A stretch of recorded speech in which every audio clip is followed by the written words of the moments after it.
Bonjour à tous et bienvenue sur la chaîne YouTube de Figurines Collector. On vous a déjà présenté plusieurs casques de l'univers de Star Wars par Hasbro sur cette chaîne YouTube. Alors aujourd'hui, je voulais vous montrer cette nouvelle sortie dans la gamme de casques Black Series.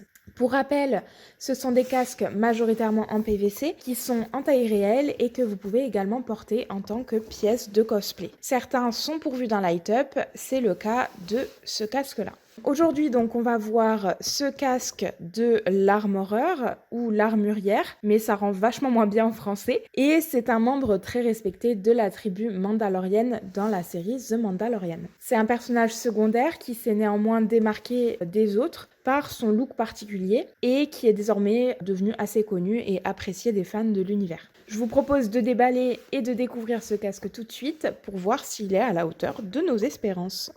Allez, j'ai sorti le casque de son emballage, donc le voici. À savoir que dans la boîte, il est très bien conditionné, j'ai pas pu vous filmer, mais on a une sorte de moule en carton qui permet que le casque soit bien calé dans la boîte, conformément aux autres casques Hasbro qu'on avait déballés en vidéo.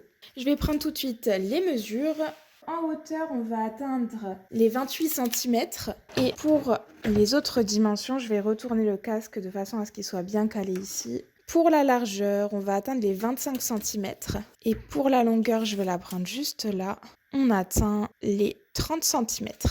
Donc vous voyez, c'est un casque qui rentre parfaitement sur la tête, comme je vous disais. Et en plus, vous avez cette partie intérieure qu'on va peut-être pas trop voir avec la lumière, mais juste ici, qui est complètement amovible et que vous pouvez régler à la taille de votre tête. Donc il est parfaitement réglable et ça évitera que le casque brinque-balle sur votre visage.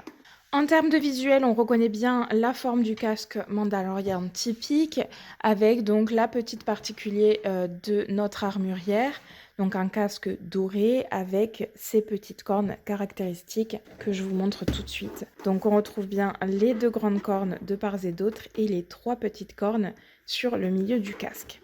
Alors je vous avoue que j'avais un petit peu peur du rendu en plastique. J'avais peur que voilà, ça fasse vraiment trop plastique. Et en fait, il y a un très très beau paint job, vous voyez, avec une peinture métallisée qui est bien présente. Vous allez avoir plein de petites traces d'usure sur ce qui est censé être le Beskar, la matière dont est faite ce casque. Des petites traces qui sont également en relief. Je pense pas que ça va se voir à la caméra si je vous l'approche, mais en fait, vous voyez, il y a un petit relief sur certaines parties qui font vraiment métallique.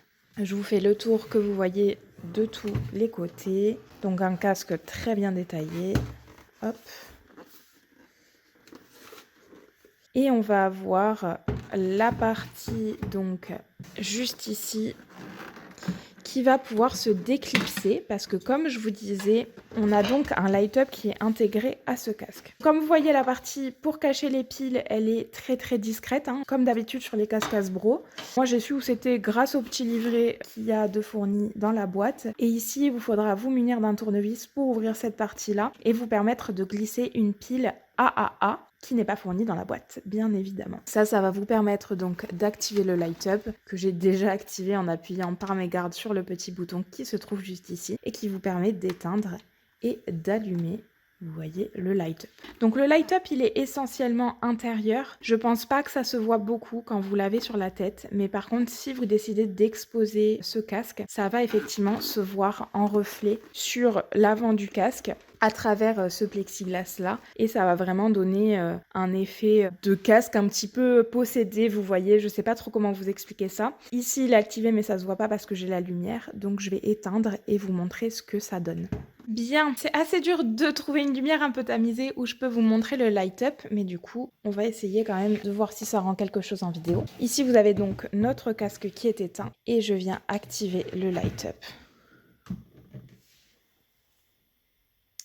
Et vous voyez donc un joli mouvement de lumière assez discret qui se voit quand même plus en vrai qu'en vidéo. Je dois admettre que la vidéo capte pas très bien tous ces mouvements de lumière. Mais c'est assez chouette, ça fait une espèce de petite lumière vacillante qui va se voir, donc comme je vous disais, dans la partie du plexiglas, mais aussi en reflet sur la surface sur laquelle le casque est posé. Effectivement, ce ne sera pas quelque chose qui sera très visible si vous avez une lumière qui est très forte. Par contre, si vous avez une lumière un petit peu tamisée, ça fait vraiment son effet dans la pièce.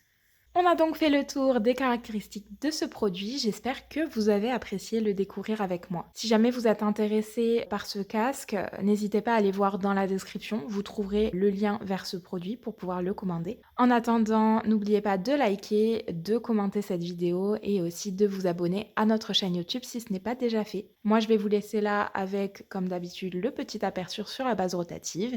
Et puis, je vous dis à la prochaine.